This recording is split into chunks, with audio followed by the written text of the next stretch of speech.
Book 3, Chapter 8 of A Tale of Two Cities by Charles Dickens. A Hand at Cards. Happily unconscious of the new calamity at home, Miss Pross threaded her way along the narrow streets and crossed the river by the bridge of the Pont Neuf, reckoning in her mind the number of indispensable purchases she had to make. Mr. Cruncher, with the basket, walked at her side. They both looked to the right and to the left into most of the shops they passed, had a wary eye for all gregarious assemblages of people, and turned out of their road to avoid any very excited group of talkers. It was a raw evening, and the misty river, blurred to the eye with blazing lights and to the ear with harsh noises, showed where the barges were stationed in which the smiths worked, making guns for the army of the Republic.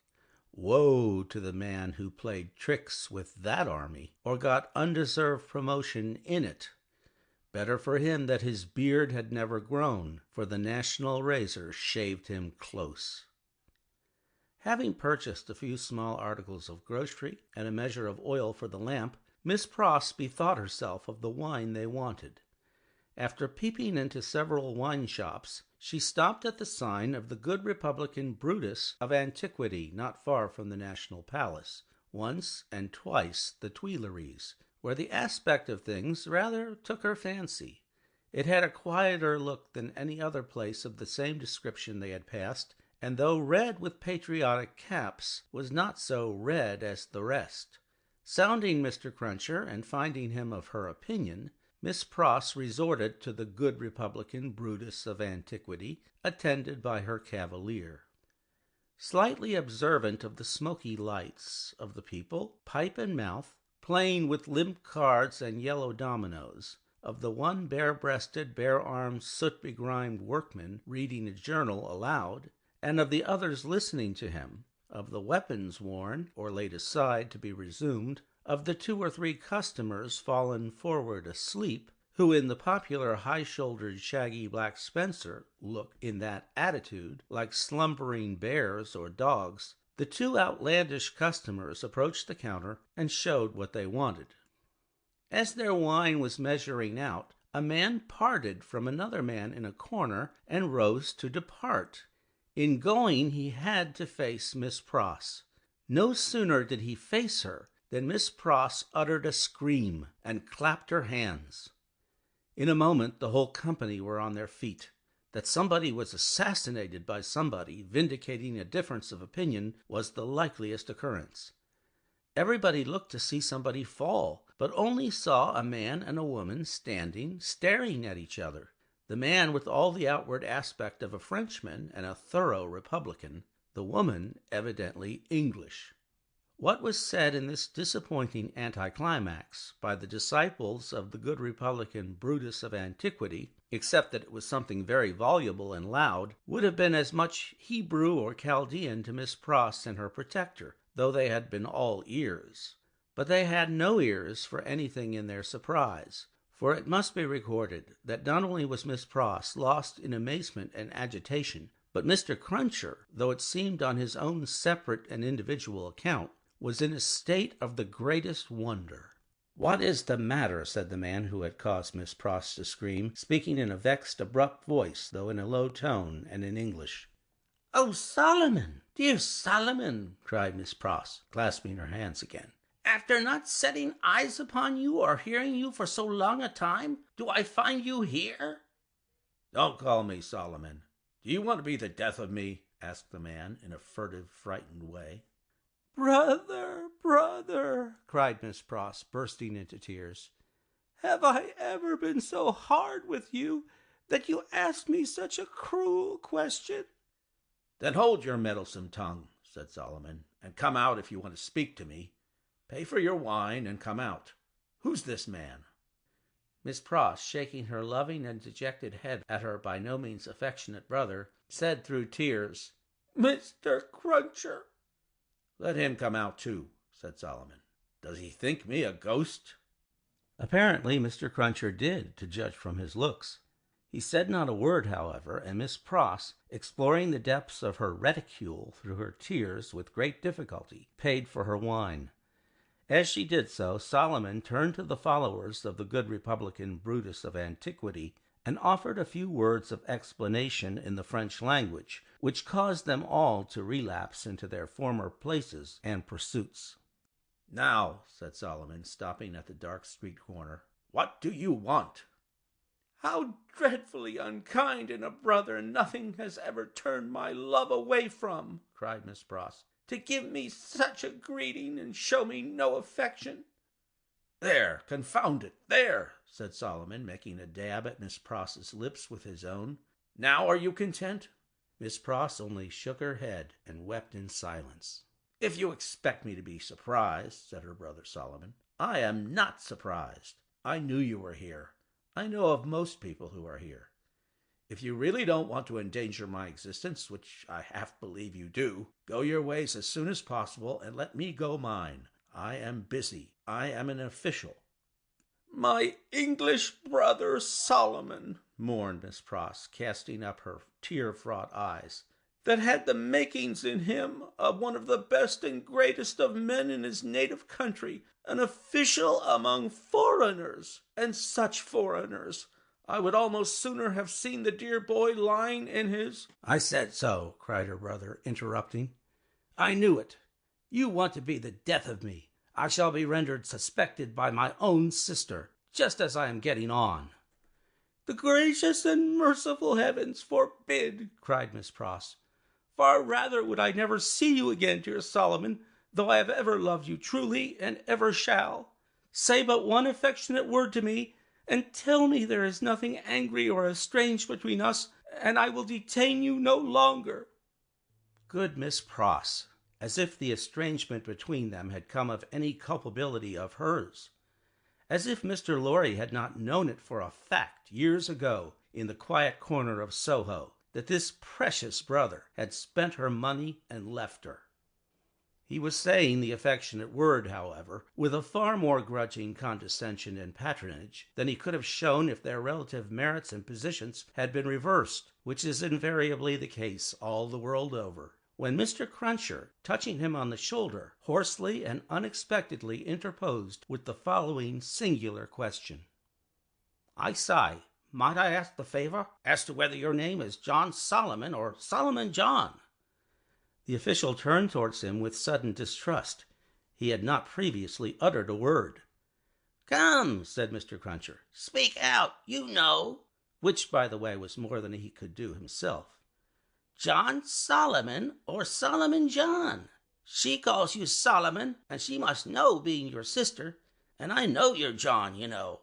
Which of the two goes first? And regarding that name of Pross, likewise, that warn't your name over the water." "What do you mean?" "Well, I don't know all I mean, for I can't call to mind what your name was over the water." "No?" "No, but I'll swear it was a name of 2 syllables." "Indeed?" "Yes, to other ones was 1 syllable. I know you. You was a spy, witness at the Bailey. What in the name of the father of lies, own father to yourself, was you called at that time?" "Barsad," said another voice, striking in. "That's the name for £1,000," cried Jerry. The speaker who struck in was Sidney Carton. He had his hands behind him under the skirts of his riding coat, and he stood at Mr. Cruncher's elbow as negligently as he might have stood at the Old Bailey itself. "Don't be alarmed, my dear Miss Pross. I arrived at Mr. Lorry's to his surprise yesterday evening. We agreed that I would not present myself elsewhere until all was well, or unless I could be useful. I present myself here to beg a little talk with your brother. I wish you had a better employed brother than Mr. Barsad. I wish for your sake Mr. Barsad was not a sheep of the prisons." Sheep was a cant word of the time for a spy under the jailers. The spy, who was pale, turned paler, and asked him how he dared. "I'll tell you," said Sidney. "I lighted on you, Mr. Barsad, coming out of the prison of the conciergerie, while I was contemplating the walls an hour or more ago. You have a face to be remembered, and I remember faces well. Made curious by seeing you in that connection, and having a reason, to which you are no stranger, for associating you with the misfortunes of a friend now very unfortunate, I walked in your direction. I walked into the wine shop here, close after you, and sat near you. I had no difficulty in deducing from your unreserved conversation, and the rumor openly going about among your admirers, the nature of your calling. And gradually what I had done at random seemed to shape itself into a purpose, Mr. Barsad." "What purpose?" the spy asked. "It would be troublesome and might be dangerous to explain in the street. Could you favor me in confidence with some minutes of your company at the office of Tellson's Bank, for instance?" "Under a threat?" "Oh, did I say that?" "Then why should I go there?" "Really, Mr. Barsad, I can't say if you can't." "Do you mean that you won't say, sir?" the spy irresolutely asked. "You apprehend me very clearly, Mr. Barsad. I won't." Carton's negligent recklessness of manner came powerfully in aid of his quickness and skill in such a business as he had in his secret mind, and with such a man as he had to do with. His practiced eye saw it and made the most of it. "Now, I told you so," said the spy, casting a reproachful look at his sister. "If any trouble comes of this, it's your doing." "Come, come, Mr. Barsad," exclaimed Sidney. "Don't be ungrateful. But for my great respect for your sister, I might not have led up so pleasantly to a little proposal that I wish to make for our mutual satisfaction. Do you go with me to the bank?" "I'll hear what you have got to say. Yes, I'll go with you." "I propose that we first conduct your sister safely to the corner of her own street. Let me take your arm, Miss Pross.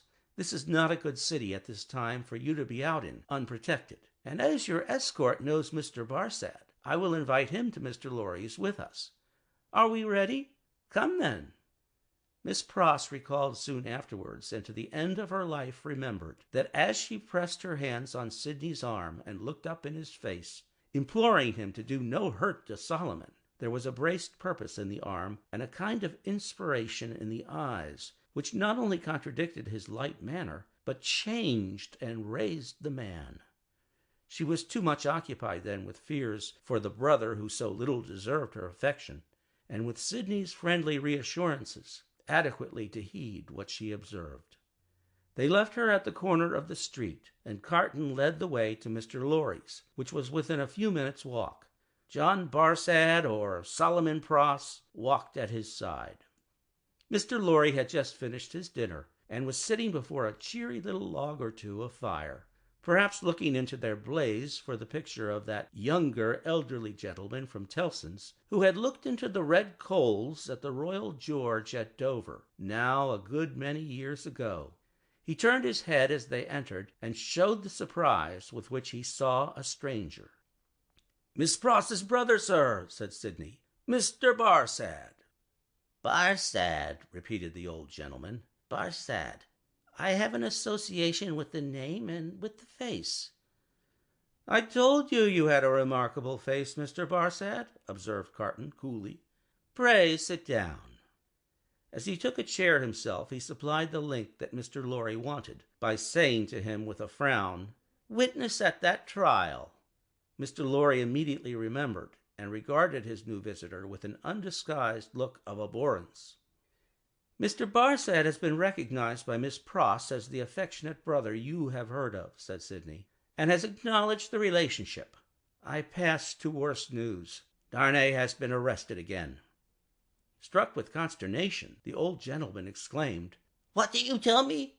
I left him safe and free within these 2 hours, and am about to return to him." "Arrested for all that. When was it done, Mr. Barsad?" "Just now, if at all." "Mr. Barsad is the best authority possible, sir," said Sidney, "and I have it from Mr. Barsad's communication to a friend and brother sheep over a bottle of wine that the arrest has taken place. He left the messengers at the gate and saw them admitted by the porter. There is no earthly doubt that he is retaken." Mr. Lorry's business eye read in the speaker's face that it was loss of time to dwell upon the point. Confused, but sensible that something might depend on his presence of mind, he commanded himself and was silently attentive. "Now I trust," said Sidney to him, "that the name and influence of Dr. Manette may stand him in as good stead tomorrow. You said he would be before the tribunal again tomorrow, Mr. Barsad?" "Yes, I believe so." "In as good stead tomorrow as today. But it may not be so. I own to you I am shaken, Mr. Lorry, by Dr. Manette not having had the power to prevent this arrest." "He may not have known of it beforehand," said Mr. Lorry. "But that very circumstance would be alarming when we remember how identified he is with his son-in-law." "That's true," Mr. Lorry acknowledged, with his troubled hand at his chin and his troubled eyes on Carton. "In short," said Sidney, "this is a desperate time, when desperate games are played for desperate stakes. Let the doctor play the winning game. I will play the losing one. No man's life here is worth purchase. Anyone carried home by the people today may be condemned tomorrow. Now the stake I have resolved to play for, in case of the worst, is a friend in the conciergerie, and the friend I purpose to myself to win is Mr. Barsad." "You need have good cards, sir," said the spy. "I'll run them over. I'll see what I hold. Mr. Lorry, you know what a brute I am. I wish you'd give me a little brandy." It was put before him, and he drank off a glassful, drank off another glassful, pushed the bottle thoughtfully away. "Mr. Barsad," he went on, in the tone of one who really was looking over a hand at cards, "sheep of the prisons, emissary of Republican committees, now turnkey, now prisoner, always spy and secret informer. So much the more valuable here for being English that an Englishman is less open to suspicion of subornation in those characters than a Frenchman represents himself to his employers under a false name. That's a very good card. Mr. Barsad, now in the employ of the Republican French government, was formerly in the employ of the aristocratic English government, the enemy of France and freedom. That's an excellent card. Inference clear as day in this region of suspicion that Mr. Barsad, still in the pay of the aristocratic English government, is the spy of Pitt, the treacherous foe of the Republic, crouching in its bosom, the English traitor and agent of all mischief, so much spoken of and so difficult to find. That's a card not to be beaten. Have you followed my hand, Mr. Barsad?" "Not to understand your ply," returned the spy, somewhat uneasily. "I play my ace, denunciation of Mr. Barsad to the nearest section committee. Look over your hand, Mr. Barsad, and see what you have. Don't hurry." He drew the bottle near, poured out another glassful of brandy, and drank it off. He saw that the spy was fearful of his drinking himself into a fit state for the immediate denunciation of him. Seeing it, he poured out and drank another glassful. "Look over your hand carefully, Mr. Barsad. Take time." It was a poorer hand than he suspected. Mr. Barsad saw losing cards in it that Sidney Carton knew nothing of. Thrown out of his honorable employment in England through too much unsuccessful hard swearing there, not because he was not wanted there. Our English reasons for vaunting our superiority to secrecy and spies are of very modern date. He knew that he had crossed the Channel and accepted service in France, first as a tempter and an eavesdropper among his own countrymen there, gradually as a tempter and an eavesdropper among the natives. He knew that under the overthrown government he had been a spy upon Saint Antoine and Defarge's wine shop, had received from the watchful police such heads of information concerning Dr. Manette's imprisonment, release, and history as should serve him for an introduction to familiar conversation with the Defarges, and tried them on Madame Defarge, and had broken down with them signally. He always remembered with fear and trembling that terrible woman had knitted when he talked with her, and had looked ominously at him as her fingers moved. He had seen her in the section of Saint Antoine over and over again produce her knitted registers and denounce people whose lives the guillotine then surely swallowed up. He knew, as everyone employed as he was did, that he was never safe, that flight was impossible, that he was tied fast under the shadow of the axe, and that in spite of his utmost tergiversation and treachery in furtherance of the reigning terror, a word might bring it down upon him. Once denounced, and on such grave grounds as had just now been suggested to his mind, he foresaw that the dreadful woman, of whose unrelenting character he had seen many proofs, would produce against him that fatal register, and would quash his last chance of life. Besides that, all secret men are men soon terrified. Here were surely cards enough of one black suit to justify the holder in growing rather livid as he turned them over. "You scarcely seem to like your hand," said Sidney, with the greatest composure. "Do you play?" "I think, sir," said the spy in the meanest manner as he turned to Mr. Lorry, "I may appeal to a gentleman of your years and benevolence to put it to this other gentleman, so much your junior, whether he can under any circumstances reconcile it to his station to play that ace of which he has spoken. I admit that I am a spy, and that it is considered a discreditable station, though it must be filled by somebody. But this gentleman is no spy, and why should he so demean himself as to make himself one?" "I play my ace, Mr. Barsad," said Carton, taking the answer on himself, and looking at his watch, without any scruple, in a very few minutes. "I should have hoped, gentlemen both," said the spy, always striving to hook Mr. Lorry into the discussion, "that your respect for my sister—" "I could not better testify my respect for your sister than by finally relieving her of her brother," said Sidney Carton. "You think not, sir?" "I have thoroughly made up my mind about it." The smooth manner of the spy, curiously in dissonance with his ostentatiously rough dress, and probably with his usual demeanor, received such a check from the inscrutability of Carton, who was a mystery to wiser and honester men than he, that it faltered here and failed him. While he was at a loss, Carton said, resuming his former air of contemplating cards, "And indeed, now I think again, I have a stronger impression that I have another good card here not yet enumerated. That friend and fellow sheep who spoke of himself as pasturing in the country prisons, who was he?" "French. You don't know him," said the spy quickly. "French, eh?" repeated Carton, musing, and not appearing to notice him at all, though he echoed his word. "Well, he may be." "Is, I assure you," said the spy, "though it is not important." "Though it's not important," repeated Carton, in the same mechanical way. "Though it's not important. No, it's not important. No, yet I know the face." "I think not. I am sure not. It can't be," said the spy. "It can't be," muttered Sidney Carton, retrospectively and idling his glass, which fortunately was a small one, again. "Can't be. Spoke good French. Yet like a foreigner, I thought." "Provincial," said the spy. "No, foreign," cried Carton, striking his open hand on the table as a light broke clearly on his mind. "Cly! Disguised, but the same man. We had that man before us at the Old Bailey." "Now, there you are hasty, sir," said Barsad, with a smile that gave his aquiline nose an extra inclination to one side. "There you really give me an advantage over you.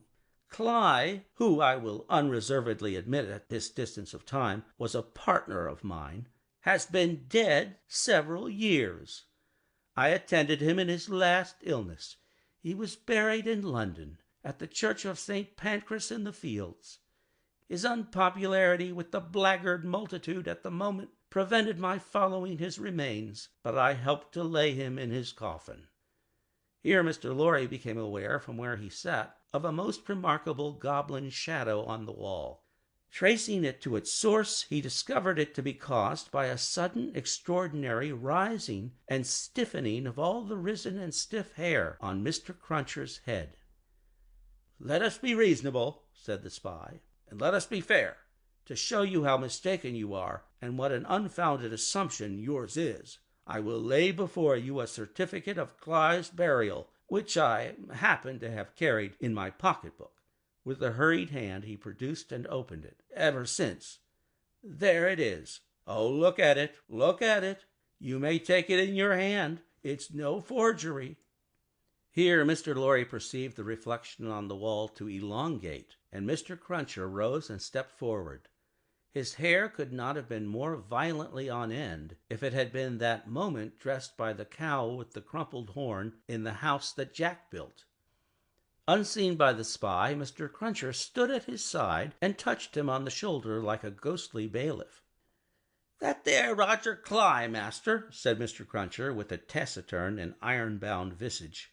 "So you put him in his coffin?" "I did." "Who took him out of it?" Barsad leaned back in his chair and stammered. "What do you mean?" "I mean," said Mr. Cruncher, "that he warn't never in it. No, not he. I'll have my head took off if he was ever in it." The spy looked round at the two gentlemen. They both looked in unspeakable astonishment at Jerry. "I tell you," said Jerry, "that you buried paving stones and earth in that there coffin. Don't go and tell me that you buried Cly. It was a take-in. Me and two more knows it." "How do you know it?" "What's that to you?" "Ecod!" growled Mr. Cruncher. "It's you I have got an old grudge again, is it, with your shameful impositions upon tradesmen? I'd catch hold of your throat and choke you for half a guinea." Mr. Carton, who with Mr. Lorry had been lost in amazement at this turn of the business, here requested Mr. Cruncher to moderate and explain himself. "At another time, sir," he returned evasively. "The present time is ill conwenient for explainin'. What I stand to is that he knows well what that there Cly was never in that there coffin. Let him say he was, in so much as a word of one syllable, and I'll either catch hold of his throat and choke him for half a guinea" Mr. Cruncher dwelt upon this as quite a liberal offer, "or I'll out and announce him." "Huh! I see one thing," said Carton. "I hold another card, Mr. Barsad. Impossible here in raging Paris, with suspicion filling the air, for you to outlive denunciation when you are in communication with another aristocratic spy of the same antecedents as yourself, who, moreover, has the mystery about him of having feigned death and come to life again. A plot in the prisons of the foreigner against the Republic. A strong card, a certain guillotine card. Do you play?" "No," returned the spy. "I throw up. I confess that we were so unpopular with the outrageous mob that I only got away from England at the risk of being ducked to death, and that Cly was so ferreted up and down that he never would have got away at all but for that sham, though how this man knows it was a sham is a wonder of wonders to me." "Never you trouble your head about this man," retorted the contentious Mr. Cruncher. "You'll have trouble enough with giving your attention to that gentleman. And look here, once more." Mr. Cruncher could not be restrained from making rather an ostentatious parade of his liberality. "I'd catch hold of your throat and choke you for half a guinea." The sheep of the prisons turned from him to Sidney Carton, and said with more decision, "It has come to a point. I go on duty soon, and can't overstay my time. You told me you had a proposal. What is it? Now, it is of no use asking too much of me. Ask me to do anything in my office, putting my head in great extra danger, and I had better trust my life to the chances of a refusal than the chances of consent. In short, I should make that choice. You talk of desperation. We are all desperate here. Remember, I may denounce you if I think proper, and I can swear my way through stone walls, and so can others. Now, what do you want with me?" "Not very much. You are a turnkey at the conciergerie?" "I tell you once for all, there is no such thing as an escape possible," said the spy firmly. "Why need you tell me what I have not asked? You are a turnkey at the conciergerie?" "I am sometimes." "You can be when you choose?" "I can pass in and out when I choose." Sidney Carton filled another glass with brandy, poured it slowly out upon the hearth, and watched it as it dropped. It being all spent, he said, rising, "So far we have spoken before these two, because it was as well that the merits of the cards should not rest solely between you and me. Come into the dark room here, and let us have one final word alone. End of chapter.